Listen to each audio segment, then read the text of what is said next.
De retour sur Africa 24, ouverture ce lundi 19 septembre de la 71e Assemblée Générale des Nations Unies. Et Africa 24 vous propose de suivre les débats en direct de New York. Je passe la parole au ministre, à son Excellence Abdelrahman Silla, ministre des Maliens de l'extérieur.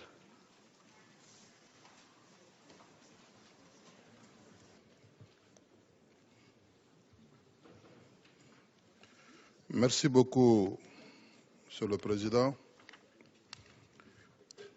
Monsieur le Président, permettez-moi tout d'abord de vous transmettre les chaleureuses salutations du Président de la République du Mali, Ibrahim Boubacar Keïta, qui accorde une importance toute particulière au thème que nous débattons aujourd'hui, au regard un peu de l'immensité des défis à ce niveau qu'il faille relever. Donc, il souhaite que cette session examine avec bienveillance les défis et trouver les réponses idoines aux problèmes posés. La délégation du Mali se réjouit du choix de ce thème, dont la pertinence se justifie par les nombreux défis liés aux tendances actuelles des migrations internationales, leur rôle dans l'évolution démographique générale, ainsi que leur prise en compte dans les programmes de développement durable à l'horizon 2030 et dans celui d'Addis Abeba sur le financement du développement. Selon les statistiques contenues dans le rapport du secrétaire général des Nations Unies sur la migration et le développement, publié en août dernier, le nombre de migrants internationaux a atteint 244 millions en 2015, ce qui représente une augmentation de 71 millions, soit 41% par rapport à l'année 2000. Il ressort également du rapport du secrétaire général qu'à ce jour, plus de 40 millions de personnes sont déplacées dans leur propre pays, tandis que le nombre de réfugiés et de demandeurs d'asile dépasse désormais 24 millions. Au Mali, nous comptons 500 000 déplacés internes et 150 000 réfugiés dans les pays voisins du fait de la crise au nord du pays aggravée par l'occupation en 2012 des 2/3 du territoire national par des groupes terroristes et narco-djihadistes qui ont soumis les populations locales à toutes sortes de brimades et de violations graves des droits humains.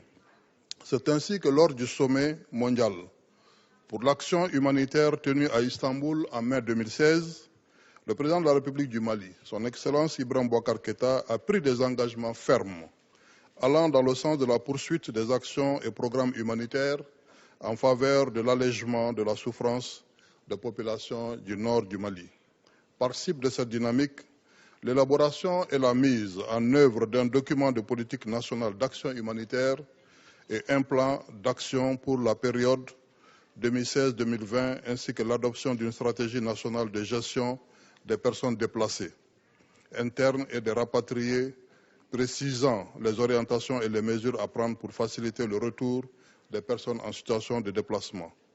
De même, 4 plans régionaux d'intervention d'urgence ont été élaborés en juillet 2015 pour les régions du Nord, notamment Tombouctou, Gao, Kidal et Mopti, grâce à la synergie nationale et à l'accompagnement des partenaires dont l'OIM, les ACRE et l'OCHA.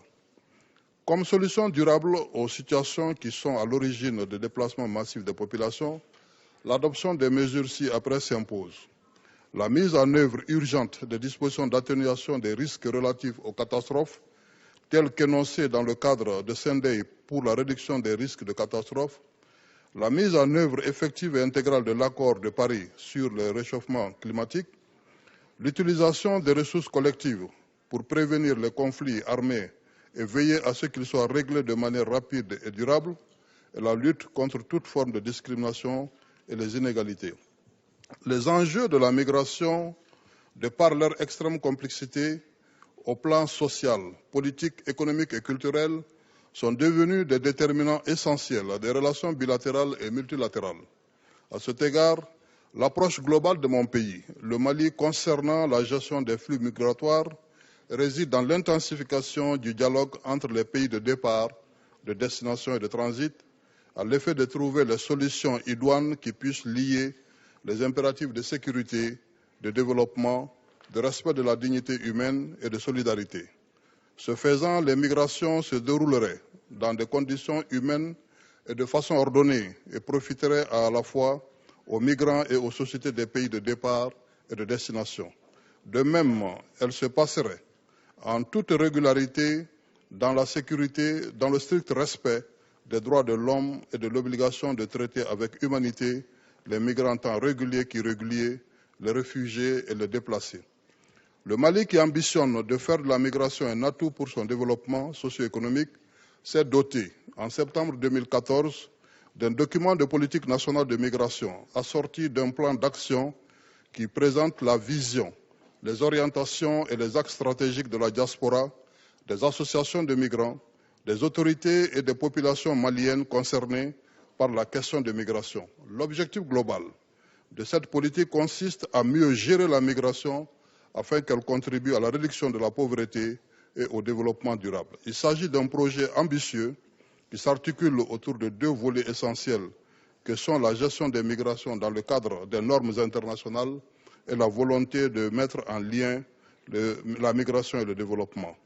Au terme de la mise en œuvre du plan d'action de cette politique, contribuera à conforter les efforts en cours dans le cadre de la création d'emplois pour les jeunes, aux fins de les éviter d'être tentés par la migration irrégulière, mais aussi de les épargner d'être recrutés et endoctrinés par les groupes terroristes et narco-djihadistes à des fins criminelles, comme c'est le cas dans certaines régions du nord du Mali. Pour terminer, je voudrais appeler les États membres de notre organisation commune à une adhésion plus accrue au cadre normatif international concernant les migrations internationales, en particulier les instruments visant à préserver les droits fondamentaux de tous, y compris ceux destinés à promouvoir les droits des travailleurs migrants et les membres de leurs familles, à protéger les réfugiés et à combattre le trafic des migrants et la traite des êtres humains.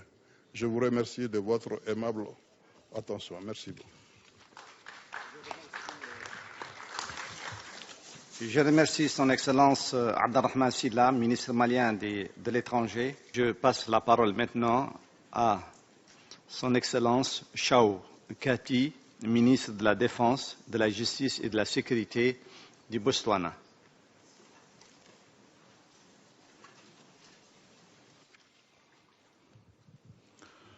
Your Excellency. Excellence, Monsieur le Co-président, Mesdames et Messieurs, je vous transmets les salutations du Botswana tandis que nous célébrons le 50e anniversaire de notre indépendance. Je suis heureux de m'adresser à vous et vous parler de ce phénomène que sont les flux migratoires de par le monde. Je suis bien conscient que cette question est urgente, qu'elle est démoralisante et qu'elle menace les vies des personnes concernées, surtout les femmes, les enfants et les personnes handicapées. Et j'apprécie au plus haut point le document final qui nous est proposé par son Excellence le Président de l'Assemblée générale. Je voudrais féliciter de leur travail tous ceux qui ont mis la main à ce document. Excellence, ma délégation estime qu'un programme mondial nous permettra de mieux comprendre le phénomène démographique que représentent ces mouvements massifs de personnes. Généralement, ils sont liés à une mauvaise gouvernance se traduisant par des inégalités, des conflits militaires, l'absence d'emploi sont souvent responsables de ces mouvements migratoires. Le Botswana, quant à lui, a accueilli des demandeurs d'asile, leur proposant une protection permettant à toutes ces personnes venant d'Afrique subsaharienne pendant les luttes d'indépendance au début des années 60 avec dignité. Le Botswana, à l'heure actuelle, accueille 233 000 réfugiés. Aux côtés du HCR, nous proposons un logement et une éducation à ces personnes. Tout comme les autres pays, le Botswana fait de son mieux pour développer et maintenir des politiques en cohérence avec la Convention de 1951 concernant le statut des réfugiés, afin que ces personnes vivent dans la sécurité et la dignité. Excellence, les mouvements migratoires de par le monde touchent tous les continents et nous préoccupent au niveau du monde entier, nous imposant de résoudre le problème. Les tendances actuelles exigent des gouvernements et des organisations intergouvernementales et qu'elles fassent une synergie de leurs forces pour assister les Nations Unies afin que celles-ci trouvent une solution durable à ce problème. Excellence, il est regrettable de constater que l'insécurité règne en maître de par le monde et que bien des pays sont menacés par le terrorisme. Les mauvais résultats économiques, les changements climatiques, tous ensemble font pression sur les économies des pays, notamment les pays en développement. Je n'en veux pour preuve que ce qui se passe de par le monde, où on enregistre des taux de chômage considérables parmi les jeunes, une insécurité alimentaire, qui sont bien souvent les causes premières du déplacement de personnes de par le monde.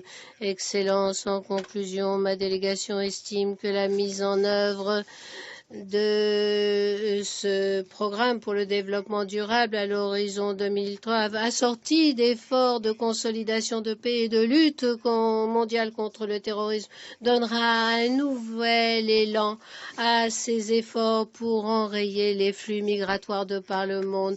Mon pays, quant à lui, appuiera toutes les entreprises qui viseront ces objectifs. Merci. Je remercie le ministre de la Défense, de la Justice et de la Sécurité du Botswana. L'Assemblée va maintenant entendre une allocution de Son Excellence Faustine Archange Touadéra, présidente de la République centrafricaine.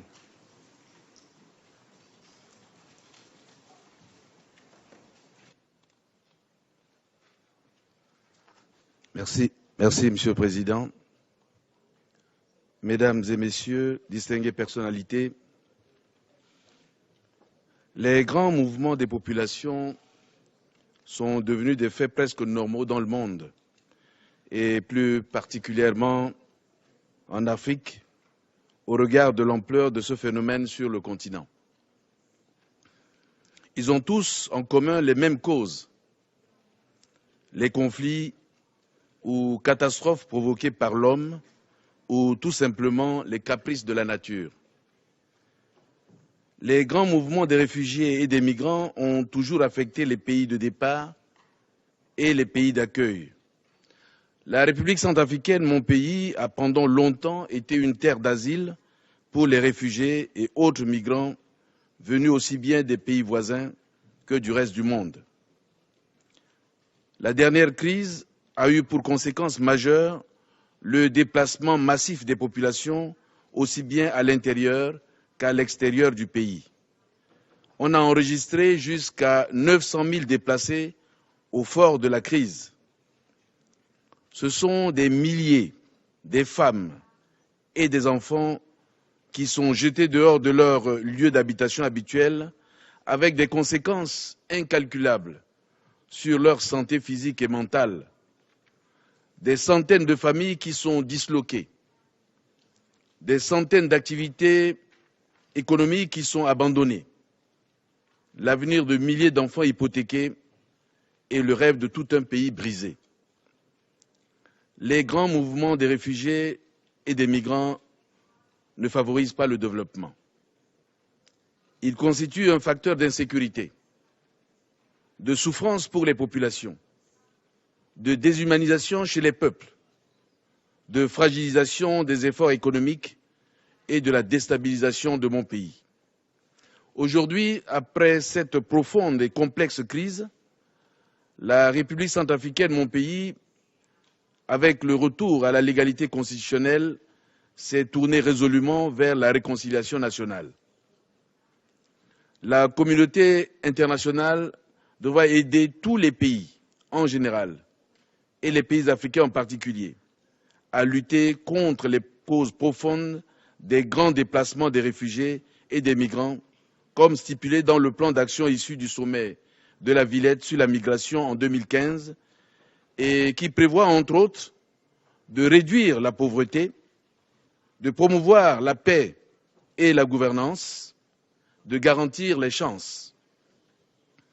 Je saisis donc l'opportunité offerte par cette tribune pour remercier la communauté internationale pour les appuis multiformes apportés à mon pays pendant les moments difficiles et les exhorte à mettre en œuvre le plan d'action qui permettra aux pays africains de prévenir les conflits pour ce qui concerne les causes dues à l'homme et de réduire les risques de catastrophes naturelles. Cet appui doit aussi consister à soutenir les efforts des gouvernements dans la mise en œuvre des stratégies de retour des déplacés, car au sortir des crises, les États sont généralement fragilisés et le non-retour ou une mauvaise stratégie de retour peut constituer un risque de nouveaux conflits. Je vous remercie. Je remercie le président de la République centrafricaine, son Excellence Faustin Archange Touadéra, et je donne la parole à Monsieur le directeur, à Monsieur Beya Kassonga, directeur général de la Direction générale des migrations en République démocratique du Congo. Monsieur le Président, Mesdames et Messieurs, c'est pour nous un grand honneur de prendre la parole au nom du gouvernement de la République démocratique du Congo à l'occasion de la tenue du sommet des Nations Unies sur la gestion des déplacements massifs des réfugiés et des migrants. Notre pays, qui a ratifié toutes les conventions protégeant les réfugiés, respecte le droit international des réfugiés et les principes de non-refoulement. Il a, depuis les premières années de son existence, ouvert ses frontières chaque fois que des groupes de populations ou des individus ont sollicité l'asile sur son territoire. La République démocratique du Congo a ainsi payé un lourd tribut à accueillir un des plus grands importants contingents des réfugiés dans le monde. Plus de 2 millions de réfugiés rwandais au milieu des années 90, suivant le génocide de 1994 au Rwanda, des centaines de milliers d'Angolais, suite à la lutte pour l'indépendance, les vagues de réfugiés sud-soudanais en raison de la lutte pour l'indépendance du Soudan, du Sud, et plus récemment, en raison de la guerre civile dans ces pays, des milliers de réfugiés burundais, des milliers de réfugiés centrafricains et d'autres nationalités. Notre terre a été dévastée. Les éléments armés en provenance des pays étrangers y sont entrés. Les populations locales ont souffert de représailles de la part de ces groupes armés. Le développement économique a été entravé en raison de l'impact des milliers de réfugiés et la sécurité est toujours un énorme défi dans la partie orientale du pays. À la suite de ces événements, les déplacements internes massifs de près de 2 millions de personnes font désormais partie du paysage de certaines parties du pays. Ces faits ont en outre occasionné la fuite d'1 demi-million de nos compatriotes.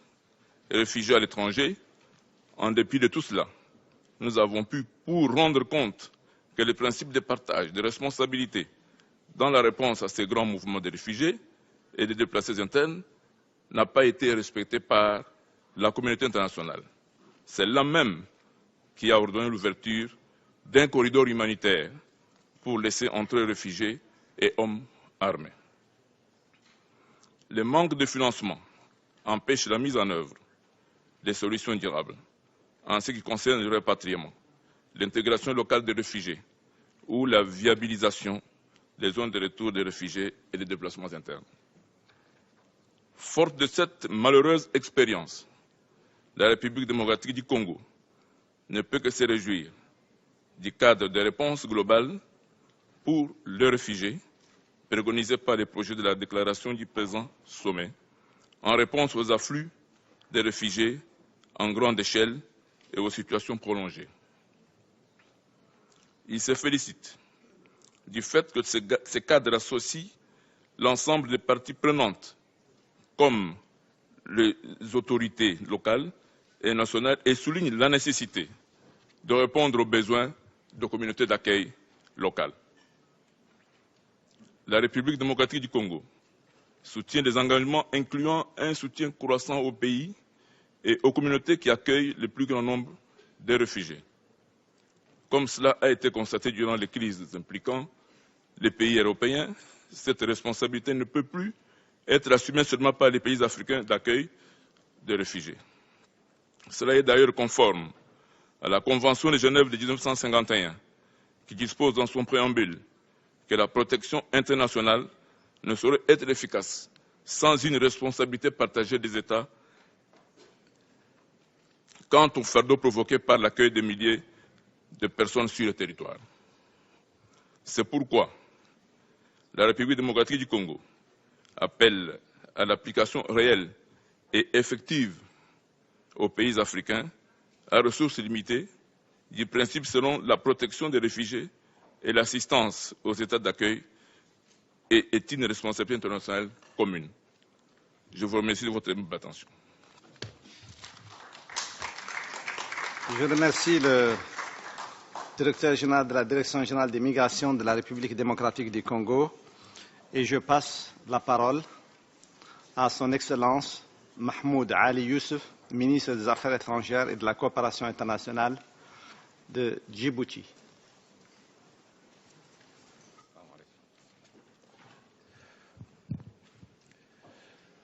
Bismillahirrahmanirrahim. Monsieur le Président de l'Assemblée, au nom de Dieu clément et miséricordieux, 10e, 71e session, Mesdames et Messieurs les représentants du gouvernement, chefs de délégation, Mesdames et Messieurs, Monsieur le représentant du secrétaire général des Nations Unies, Mesdames et Messieurs, permettez-moi de commencer mes propos en vous remerciant, Monsieur le Président, pour la convocation de cette réunion de haut niveau consacrée à la gestion des déplacements des réfugiés et des migrants qui intervient dans un contexte international particulièrement empreint de crises au caractère prolongé. Monsieur le Président, depuis plusieurs années, les préoccupations liées au déplacement massif de la population occupent une place importante dans l'agenda de la communauté internationale. Ils constituent un enjeu mondial pressant dont les réponses, en ayant pour ancrage le strict respect des droits humains et des libertés fondamentales, devront tout à la fois être pragmatiques, équilibrées, concertées et globales.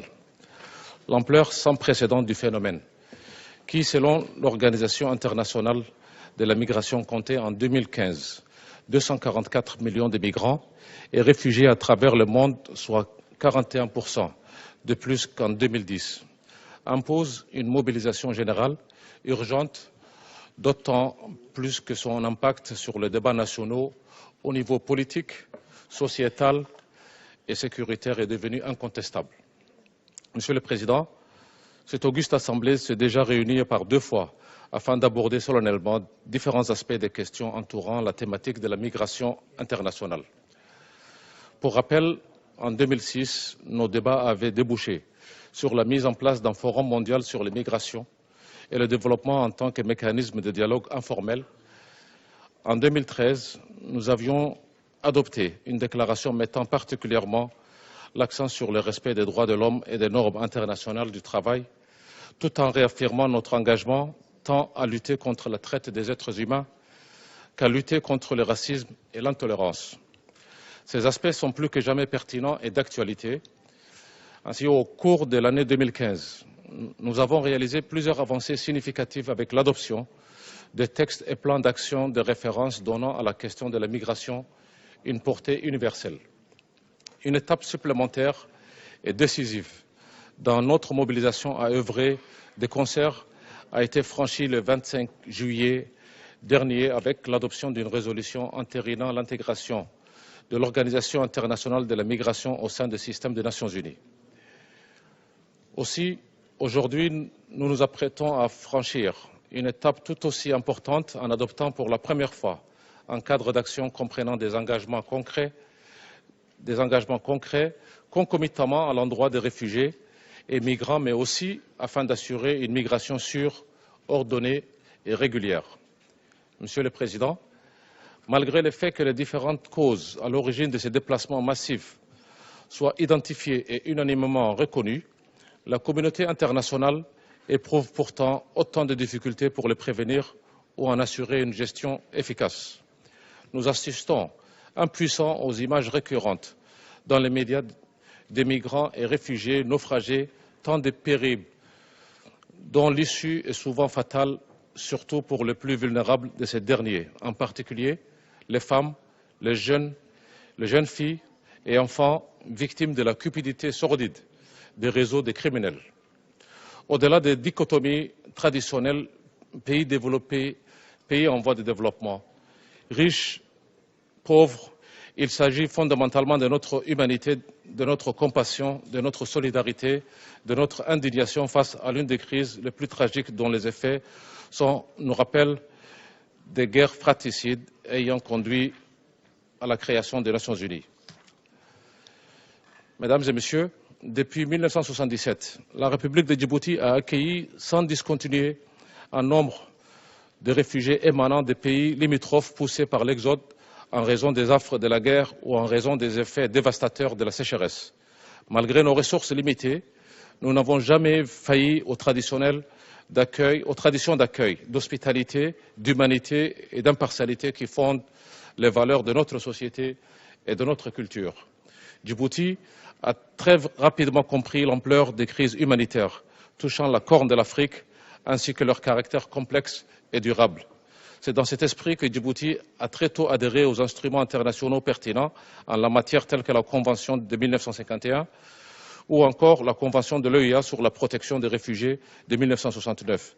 C'est également ce qui nous a permis de nous joindre à des initiatives régionales telles que l'initiative régionale pour la route migratoire Union européenne Corne de l'Afrique, mais également l'initiative de l'Union africaine sur la traite des êtres humains et le trafic des migrants. En 2010, Djibouti a également été parmi les États ayant porté au sein de l'Assemblée générale des Nations unies la décision de l'Union africaine d'adopter un plan d'action global sur la lutte contre le trafic des êtres humains.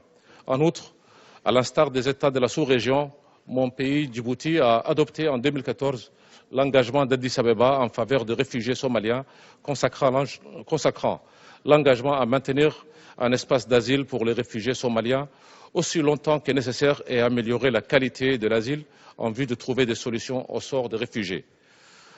Avec 4 camps, Djibouti accueille aujourd'hui près de 20 000 personnes, dont un peu plus de 17 000 ayant le statut de réfugiés et plus de 3 000 demandeurs d'asile. Il y a peu de temps, de l'avis du plus haut responsable du HCR, Djibouti était considéré comme le plus grand pays d'accueil des réfugiés au kilomètre carré, eu égard à la mise à l'échelle du nombre des arrivants par rapport à notre superficie. L'efficacité de la réponse nationale dépendant de la bonne compréhension de l'assistance à apporter à des personnes d'horizons diverses, avec des profils différents mais ayant le même besoin de protection. Nous avons, au fur et à mesure des années, développé et consolidé un système d'assistance permettant, d'une part, que les droits liés au statut de réfugié soient respectés, d'autre part, de garantir les conditions de vie décentes dans des camps de réfugiés et, enfin, de poser les jalons indispensables qui permettront à ces derniers de se voir offrir des perspectives favorisant leur insertion dans la société djiboutienne. Havre de paix dans une zone tourmentée, mon pays fait également ces dernières années à la recrudescence des migrants économiques à destination des pays du Golfe, estimés à plus de 100 000 et dont bon nombre n'ont eu la vie sauve qu'à l'intervention de nos gardes-côtes qui se sont portés au secours des embarcations de fortune en perdition. En mars 2015 et juillet 2016, Djibouti s'est trouvé être l'une des seules voies d'évacuation des ressortissants étrangers et de sortie pour les personnes tentant de fuir les combats qui se sont déroulés au Yémen voisin, et nous avons accueilli plus de 36 000 personnes. Pour conclure, il y a quelques jours de cela, mon pays vient de renforcer le système de protection entourant la condition de réfugiés par la mise en place d'une loi complémentaire. Cette loi renforcera l'arsenal juridique déjà en vigueur en République de Djibouti en matière de protection des réfugiés et demandeurs d'asile. Cette loi permettra également à un réfugié de pouvoir jouir des mêmes traitements qu'un Djiboutien en ce qui concerne les droits civils, sociaux, économiques et culturels. Je vous en remercie. Et je remercie Son Excellence Elias Moussa Dawaleh, ministre de l'économie et des finances de Djibouti. Je donne la parole à M. Yemen Gebreab, conseiller politique principal auprès du président de la République d'Érythrée.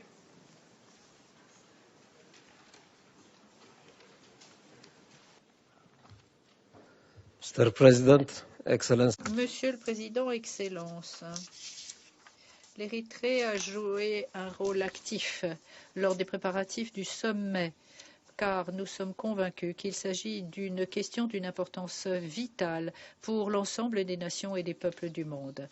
De l'avis de l'Érythrée, nos objectifs doivent être, premièrement, de nous mettre d'accord sur la nécessité et l'importance en apportant des voies juridiques de migration sûre et en toute sécurité.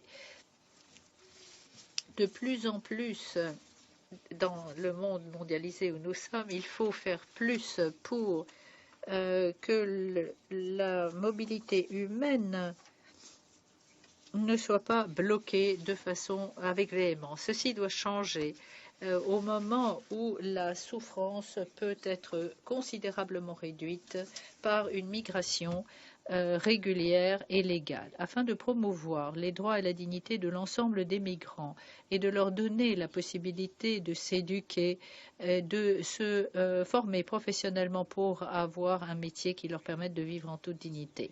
Troisièmement, il s'agit également de s'attaquer aux moteurs de la migration, y compris la migration forcée, qui sont des phénomènes croissants et qui aboutissent à une augmentation de la pauvreté, de l'abaissement des libertés fondamentales dans les zones de conflit. Il faut tenir compte des moteurs tels que le changement climatique et les facteurs démographiques. L'Érythrée est d'avis que toute nation a la responsabilité première de garantir une vie en toute sécurité et en toute dignité pour les citoyens de son pays et de leur permettre de choisir d'autres possibilités dans d'autres pays. Toutefois, les nations et notamment les pays en développement ont besoin d'appui et de solidarité afin de s'attaquer aux difficultés qu'il y a à garantir la paix et le développement durable. Des efforts sont nécessaires pour que le monde devienne plus équitable et plus juste. La propensité à faire appel à des avantages économiques mondiaux au détriment des pays en développement, de recourir à la violation du droit international et de l'indépendance de chaque pays, la souveraineté, etc., de chercher l'avantage politique, imposer des pressions et des sanctions injustifiées, tout cela doit s'arrêter. Pour les migrants, il faut veiller à s'abstenir d'exploiter leurs fléaux et leurs difficultés à des fins politiques qui s'éloignent de toute considération humanitaire. Monsieur le Président, compte tenu des sommets et de la déclaration du sommet, y compris sur les migrations précédents, il est compréhensible que beaucoup restent sceptiques quant aux résultats et l'impact de la présente réunion, d'où l'impératif à ce que les instances internationales au niveau des gouvernements et des institutions régionales et des organisations internationales et régionales nous partagions tous la responsabilité pour mettre un terme à la souffrance des migrants, pour protéger et promouvoir le droit des migrants et nous féliciter de la mobilité des migrants comme étant une caractéristique importante de notre monde mondialisé. Merci. Merci, Monsieur le conseiller politique du président de l'Érythrée. C'était les débats de la première journée de la 71e Assemblée générale des Nations unies qui s'est ouverte ce lundi 19 septembre. Un événement que notre chaîne vous fera vivre en direct de New York tous les jours jusqu'à sa clôture le 27 septembre. Restez avec nous.